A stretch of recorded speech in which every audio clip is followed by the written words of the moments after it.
Hello, guys. Welcome to another episode of the e-commerce Lab by Ecomcy, the place where everything related to Amazon FBA private label and e-commerce. My name is Vincenzo Toscano, founder and CEO of Ecomcy, and today we'll bring you Michael White, who is the Chief Strategy Officer at SmartScout, which is an amazing tool when it comes to Amazon FBA product research.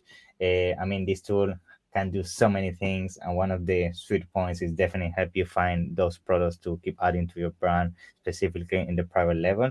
And today, Michael is going to walk us through what are some of the unique features that Smart Scout bring to the table. So, Michael, it's a pleasure to have you here with me today. How you doing, my friend? Doing well. Thank you so much for having me. It's a pleasure. I think the first time we met was almost 3 weeks now ago in Mexico. We were there at the Ecom Expo in Mexico City. By the way, you guys did an amazing presentation, the workshops around how you can use Smart Scout and all of that. People love the tool. And that's where actually we started interacting. And from that moment onwards, I say, yeah, I need to bring these guys to the podcast. I love what the tool can do.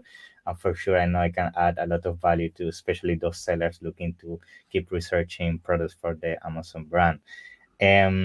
Now, before we get started, usually I like to use the initial couple minutes of the episode just to give a space for my guests to introduce themselves, to learn who is Michael, how you landed into the commerce space, and what brought you to work now in this amazing tool, Smart Scout. If you can give us a bit of that, yeah.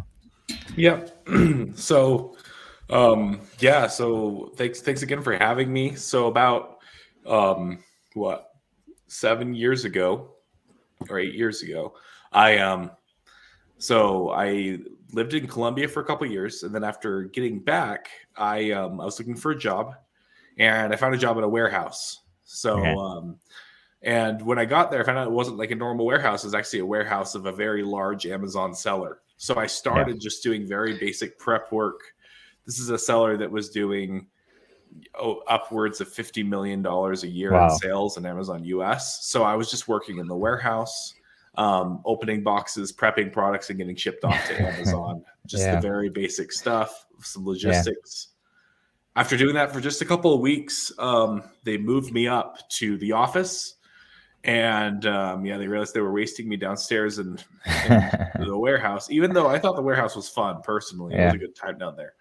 But and then I started learning how to manage an Amazon account. And then within a couple months from there, I started buying. And that's where I spent a lot of time, was just Mm, analyzing what products to buy, figuring out investments, figuring out what was going to bring the best GM, the best ROI, yeah. just hyper focused on that. I've touched kind of everything in the sphere. I've done brand management. I kind of have touched all the things in the Amazon space. Awesome. Um, and then I actually left the Amazon space for a short period of time to actually go Okay. do commodities trading.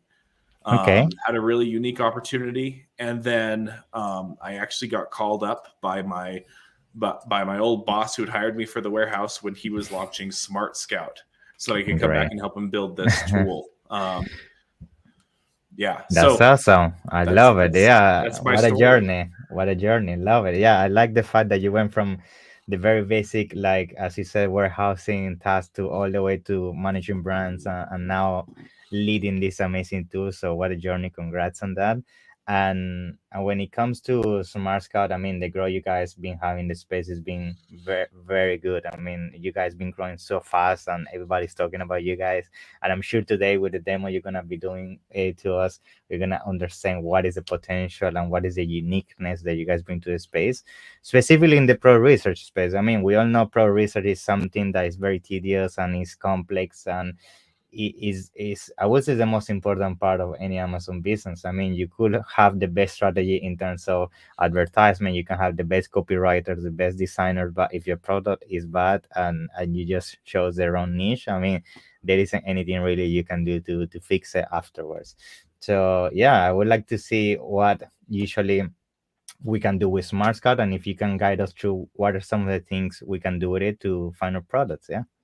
Yep. Okay, sounds great. So I'll dive in, and I just wanted to touch on something that you said there. You talked about how there's lots of things you can do, but if you don't have the right product, you're in trouble. Like, the fact is, so much of what we do on Amazon is optimization. And you can't optimize straw into gold. You can't do it. You can't do it. Even though I have seen someone who sells dirt on Amazon and they do well. So that's a story for another day. Yeah, so there are small cases. Yeah, you can find them always. Yeah.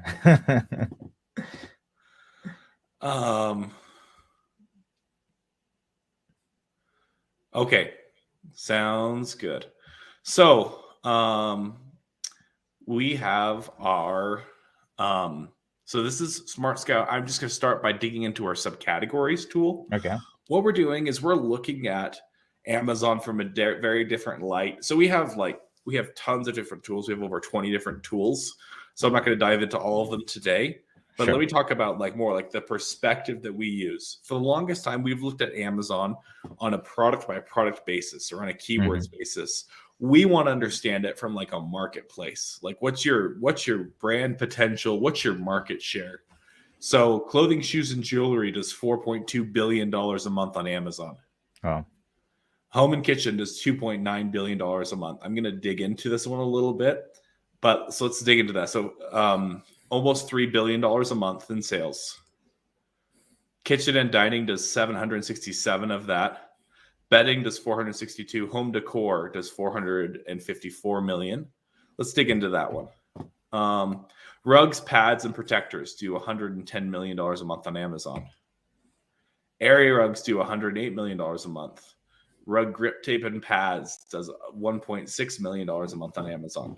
That's kind of a weird niche, so I'm kind of actually dig into that one. So now I can see, well, show me all the brands that sell within rug grip tape and pads. So they're sharing $1.6 million of revenue monthly. And I can see, looks like Home Tech Pro. Look like they're probably a private label brand. They have almost 60% of the market share, so they're doing really well. Yeah.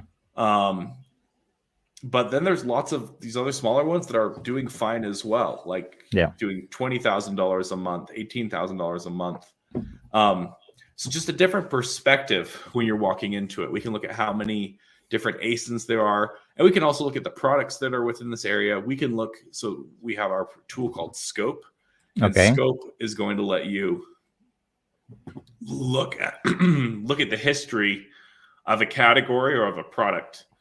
So we can see the revenue.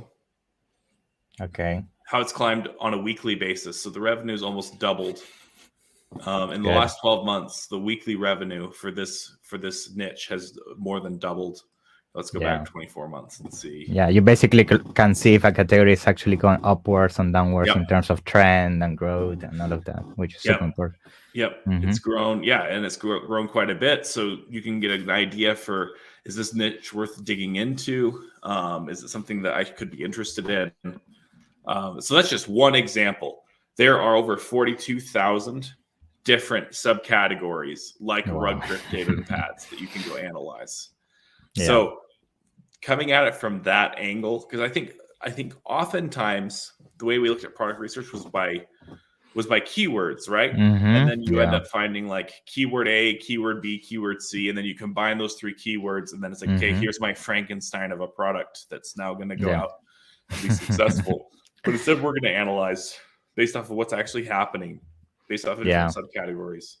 Yeah, actually, this thing you're showing right here, I mean, there are definitely ways to do it, but it's very manual. You will have to go to Amazon one by one. You will have to do reverse all those categories. And the fact that you can have it now in a glimpse and see all the categories and subcategories, which sometimes those subcategories you need to dig into a listing, see all the subcategories within that listing. I mean, it's a game changer. So it's great. Yeah, for sure. Yep. Yeah, no, exactly. And then, and just so you know, like I didn't have this pre-planned beforehand. This was live that I was finding this one. So that's just like how many different things there are that you can go dig into. We also have our niche finder tool. It's very similar, but it's actually just going to show us it's going to show us the top like 19,000 different like little niches. Okay. Very similar. And of course we can just filter by whatever we're looking for, by how much revenue we're looking for, how many brands we want to compete with, how big we want the top brand to be. We can even look and see at a quick glance what the top brand's already going to be. Computer tablets is Apple, right? Yeah, for sure. Right down to Purina Pro plan. Sorry, that's a mouthful. Anyway, so I can get quick analysis, understand really fast what opportunity looks like in this space. Very nice, very nice. And I think for this one, in the one you're showing right now on the screen, within these niches, then you can also expand them and dig deeper in terms of finding what are the actual products driving the most revenue within those subcategories, and go from there. Yep. Any one of these, like we could let's look at dry dog food for an example. We can pull up. See all the products. It's gonna show me our top products within this category, how much revenue they're achieving. So this alone is doing $1.6 million a month. Yeah. Anyway. And you can use that to reverse engineer which products to launch or not. Yep. Okay. Exactly. Good. Exactly. Good. So yeah, that's just one example. And honestly, I could spend all day just going through different subcategories. Yeah, there's so many combinations you can do from this. Yeah, awesome. There's too many. That's for sure. But what's interesting here is now we can actually expand deeper. So let's find another niche, and then I can show you some of the things that I have in mind. So let's go health and household. Let's try household supplies, paper and plastic, disposable drinkware, maybe, disposable shot glasses. It's interesting. Let's just do disposable straws. Let's just look at this niche. I'm very curious to see who's here. Yeah. I'm sure it's I doubt that this is oh, really? That's interesting. One important thing that I see is average number of sellers is what's going to tip me off as to whether or not this is a private label or not. Yeah. I did not anticipate this niche, disposable drinking straws, being to be private label. I was thinking it's just going to be your standard large brands. Yeah. Like the ones you find in Walmart and all of that, the big ones. Yeah. Yeah, that's exactly what I thought. I thought it would be like toilet paper, where that's not exactly where I'd look to launch. But they've hit $500,000 a month in revenue. So let's dive into them and let's analyze their business a little bit. First thing I want to do, actually, I'm going to pull up marketplaces so we can analyze their brand across marketplaces. Okay. So let's see. US is going to be the majority of the revenue. Sure. And Comfy Package. Super interesting. I have never seen this before. Like you could basically see where they're taking most of the revenue by country. That's amazing. Yep. Yeah. Now you might ask me why did it show less revenue on the other screen than this screen? The other screen was specifically how much revenue are they doing in straws. It looks like they do more than just straws.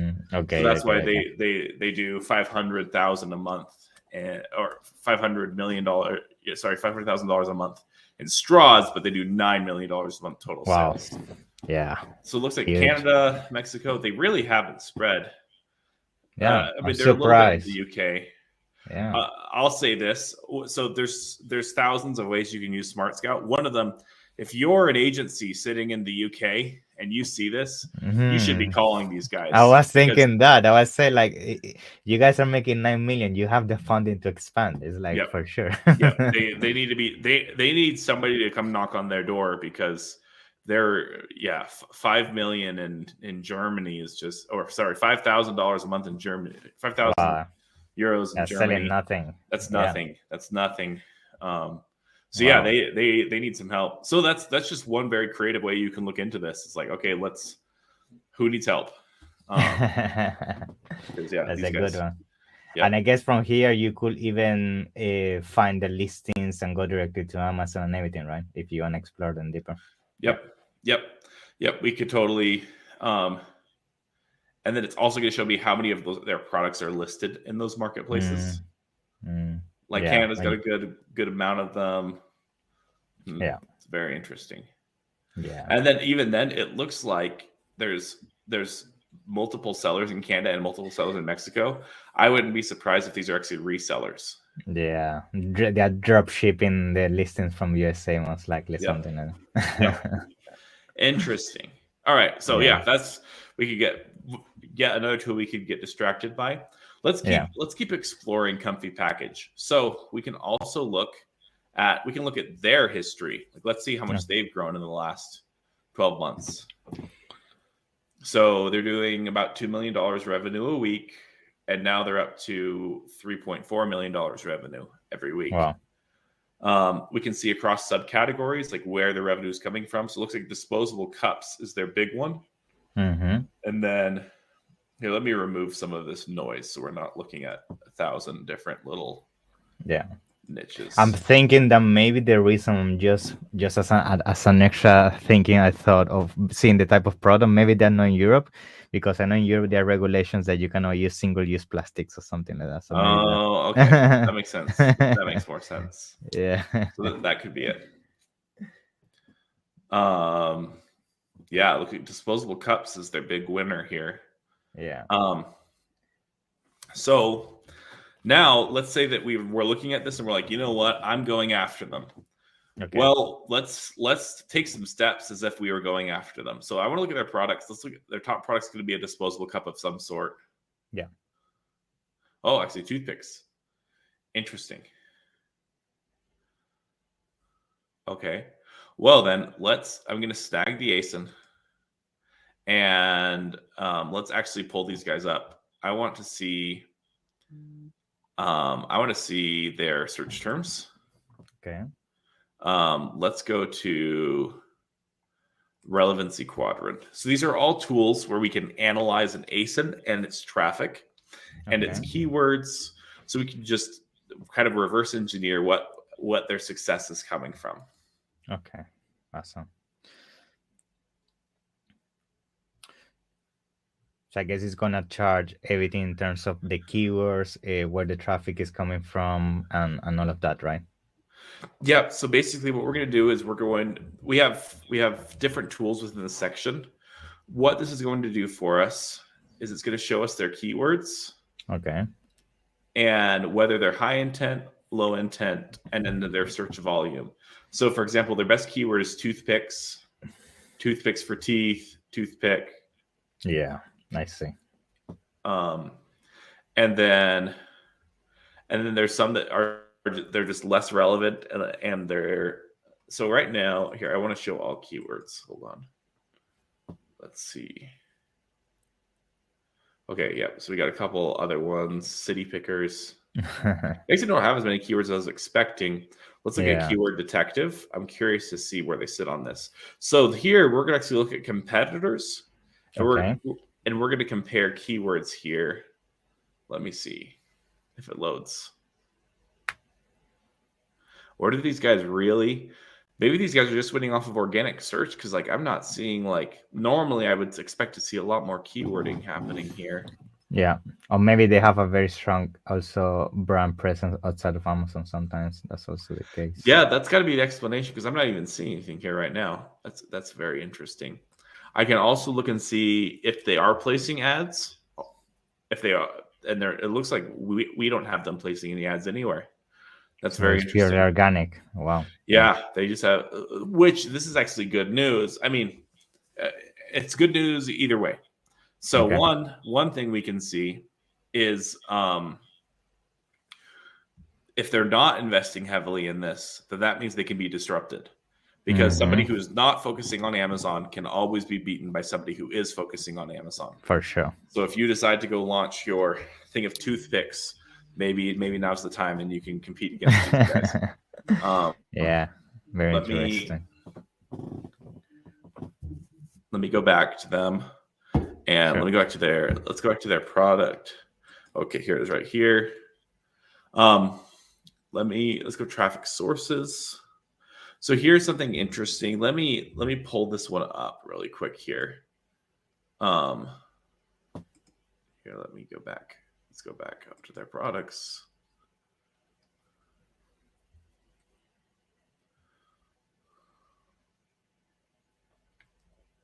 Did it just switch? Oh. Yeah, now it has another one. Interesting. I guess stuff's always shifting. Oh, but I think it's showing all their brands as well. That's why. Yeah. Oh, that's why. All right. Yeah. Yep, you're right. You're right. So let's see their products. Yep, there it is. Here you go. And then let's see. It's kind of an interesting skew to analyze, but we're going to go to traffic graph. So this is a super fun tool.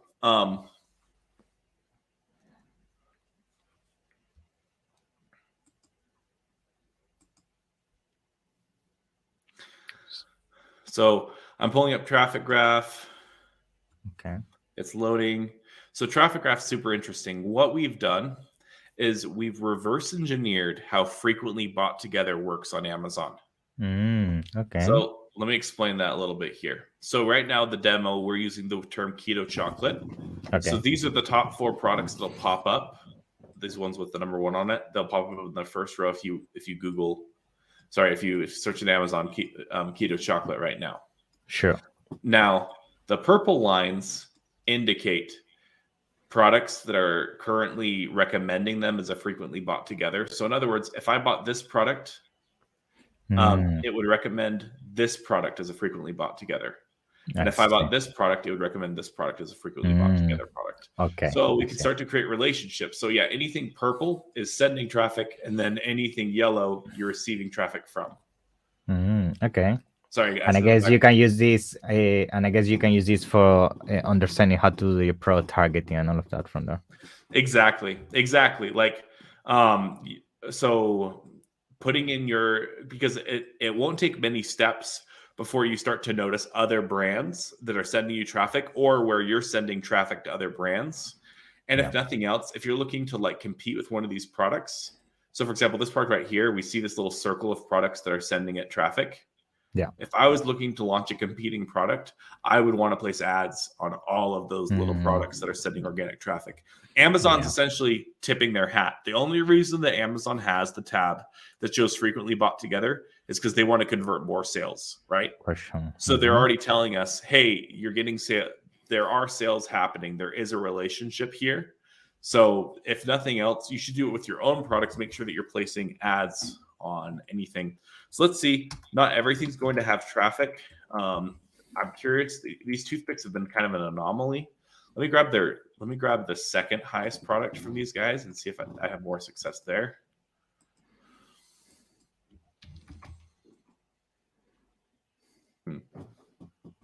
Interesting. There are some interesting things here as far as where traffic's coming from, where it's going to. Yeah. It is a little bit of a different system going on here. Yeah. They must be pulling a lot of organic traffic. I'm gonna be digging into these guys more afterwards. Yeah, it's very interesting. Most likely maybe they're doing something to do with branding, that's bringing traffic to the Amazon listings or something like that. Yeah, I'm definitely gonna be digging into these guys more because I've never had this happen before. But anyway, those are just some examples of how you can kind of dig into and understand your competition and maybe build out some competing products. Really analyze a space before you invest into it. I could go on all day, but I think I'll probably kind of leave it at that. Unless you have any questions on what else you want to dig into. If there's a category that you think would be fun to play around in, there's all kinds of stuff you can do. Yeah, I mean, first of all, I think it's impressive. I mean, the level of in depth you can go with a product. I mean, just the potential I saw, even for us as an agency, to go in depth for a brand and then finding potential holes where we can add value is amazing. I mean, I haven't seen any other tool going that in depth. So congrats on that for sure. I think the other thing it would be nice to mention regarding SmartScout. I know you do a lot of product research when it comes to private label, but we also could maybe quickly just mention some of the features you guys offer also for those that are interested maybe in wholesaler, right? I know you guys have a lot of tools for that as well. Yep. Yeah, no, that's awesome. So I'm going to jump over to some of our other more basic tools here. Sure. So one of our first tools, very similar to what we were doing before. This is our brands tool. Let me hit search. It's going to show us over 1 million brands that are sold in Amazon US. By the way, we can use this across marketplaces. Any one of these marketplaces we can analyze and see sales and trends. Okay. So we got, it looks like 900,000 brands today that we can analyze on Amazon. Wow. So here's a scenario. I'm looking to resell a brand. I want to find a brand that has at least 2 sellers. Okay.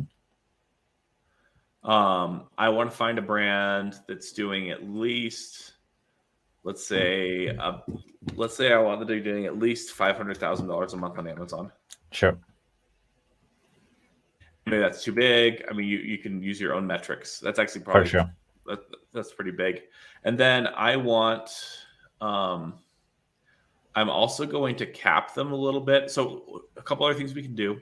I can see if Amazon's selling it, because if they're 1P, I'm probably not going to be successful as a reseller.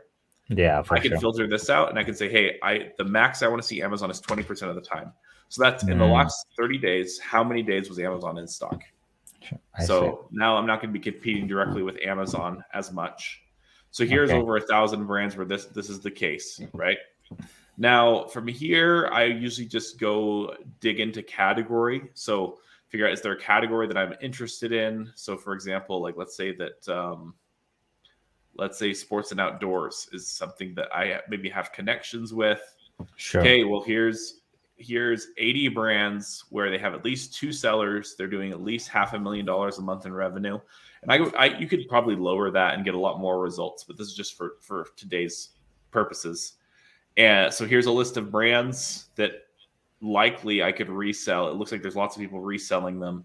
So I could probably hop on and resell as well. So now if I'm going out and I'm starting to look for like a distributor or a supplier, I can say, hey, I'm looking to buy Ultra Pro products. I'm looking to buy ReadyWise products, whatever that looks like, and find distributors for those brands. Instead of kind of the old way of looking and building out a resale business was that you would search thousands and thousands of products. Picking the product, check it out on Amazon. Find a product, check it out on Amazon. Yeah. Instead, let's find successful brands and products first, and then you can go out and find somebody who you can buy that product from. Wow, super powerful. Yeah, because with this you can play around with all the filters and basically try to find the criteria adapted to your budget and just find brands that can fit that. So super powerful. And another example of this is some of the people who use this the most actually is virtually every aggregator in the space uses SmartScout to figure out what Amazon sellers they should approach to talk about buying their business. This is how they analyze and figure out what your revenue is and all those things.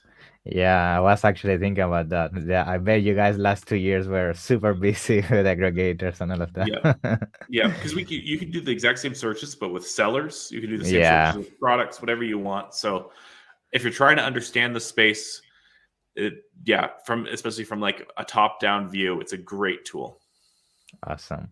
And I think to conclude, I don't know if we maybe can quickly skim that. I remember you guys also released a new tool, which is you can see the sellers based on a map, right? Or something like that I have seen. Awesome. So I actually found that tool very interesting. So maybe you can tell us a little bit of case studies or what we could use that for our research or strategy. Yeah, so more than anything, as far as like actual uses, that I would say it's more for like an agency, like knowing what's happening. But for me, the way that I use it is it's very inspiring to see like all the sellers around me. So we're just looking at the top 1,000 sellers. In the US, and you can search your neighborhood. Like we can look over here. It looks like we got 10 of the top 1,000 sellers in the Amazon US over there. No, the real fun place to check out is, let's go over. Oh wait, I think I have to go this way. Oh, actually, not that many. I thought there were more. I mean, that's about what, 200, 20%, 20%, 25%. Yeah, and you can dig in and see, okay, well, who's the biggest? Yeah, who's the biggest seller?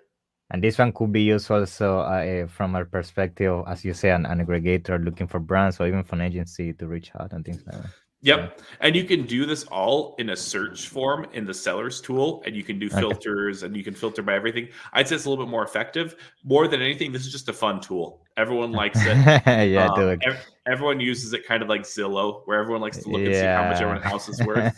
Here, everyone likes to look on and see how much people are making on Amazon. And wow. I don't know who this person is, but they're clear over here in St. John's, Canada.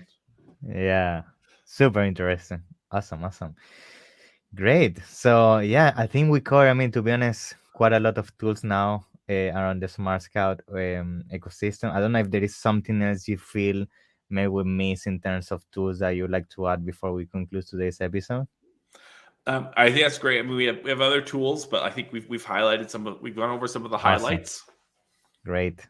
Thank you for that, Michael. So, before we conclude, I also want to give you a couple of minutes just to tell us how people can give it a try with Smart Scout. I know maybe there is a discount there, and also tell us how people can reach out to you if they have any questions. Yeah. So feel free to follow us on Instagram or on Twitter. We're always producing more stuff. We're cranking out stuff all the time, content specifically about our data and about sellers. We're super addicted to like looking into other Amazon entrepreneurs and like understanding what makes them great. So we're always happy to talk with you, and always happy to meet more people in the space. And then the other thing that I would say is, if you're interested, it's all self sign up just on the website. Hop on, look into it. It's a 7-day free trial. Awesome. Play around with the tool, see if it fits your strategy and your business. And then for this group, I've put together I've put together the code, the e-commerce lab, and that'll give you $50 off your first month. Awesome. Thank you very much. Yeah. Appreciate that. Thank you, Michael. No, great. Thanks for having me.